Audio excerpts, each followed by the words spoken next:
To begin today's topic, we will explain in simple terms the Becker's cause theorem in the context of divorce. Becker's cause theorem states that a husband and wife would both consent to a divorce if and only if they both are expected to be better off divorced than married.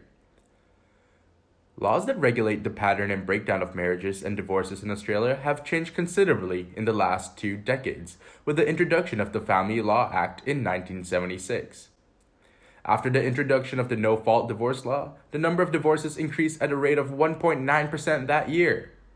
With this in mind, the question we aim to tackle is, has the no-fault divorce law change directly impacted the increase in divorce rates? Although divorce may seem easier after the implementation of the new Family Law Act, according to Becker, the change in law should not affect the divorce rate. This hypothesis is based on the observation that a fault-based divorce regime gives each spouse a right to continue marriage and that a no-fault regime gives each spouse a right to divorce. Suppose now that Brad's gain to marriage is 50 and Angelina's gain to divorce is 100.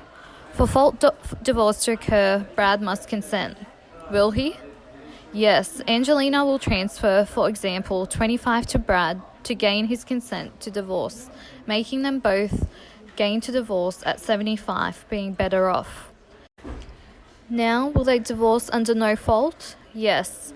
Brad attempts to prevent Angelina from dissolving the marriage, but he is unsuccessful, as he is only willing to offer a maximum of 50 to Angelina, and she demands at least 100 to stay married. Thus, it will occur regardless of whether consent is required. Coase illustrates that regardless of the change in law, marital status will be unaffected because goods are perfectly transferable when there is no transaction costs. However, we believe that there are a number of reasons why the Coase theorem may fail to hold, implying the rise in divorce rates is more related to the law change than we think. There are a number of inefficiencies in his theorem, such as large transaction costs and transferability of public goods, that is not considered, which could influence the divorce rate drastically. Firstly, transaction costs exist and relevant. Think of transaction costs as being negotiating costs between the two spouses. These negotiating costs might be the time spent and displeasure felt because of negotiating. When these transaction costs exceed the benefit of getting divorced, under fault law, they will remain married. However, under no-fault law, divorce will occur because neither spouse can bribe the other to stay married, regardless of transaction costs. The situation is when the gains to marriage are in the form of public goods, or goods that are consumed by both spouses. A public good cannot be transferred or divided within a marriage. Under the fault regime, the situation is the same as previous.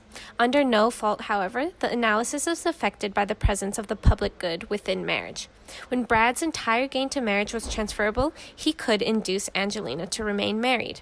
Now, however, Brad can only offer 30 to Angelina, as the other 70 is non-transferable, as it is a public good. So, Angelina divorces Brad. Using real-life anecdotes to illustrate this problem further, we will use children as an example of a public good. Zelder in 1993 did a study and found that under the no-fault law, 23% of couples got divorced as their grounds of negotiating lowered. This lowered because a lot of their income was spent on their children, which they can no longer be transferred to another spouse. In conclusion, we argue that the Coase theorem is not applicable in real-world situations. Our findings suggest that there is in fact an increase in divorce rates after introducing the no-fault law, explained through the existence of transaction costs and the non-transferability of public goods. This doesn't highlight a causal effect. However, it is a large variable that has influenced the increased rate and should be investigated further. Thank you.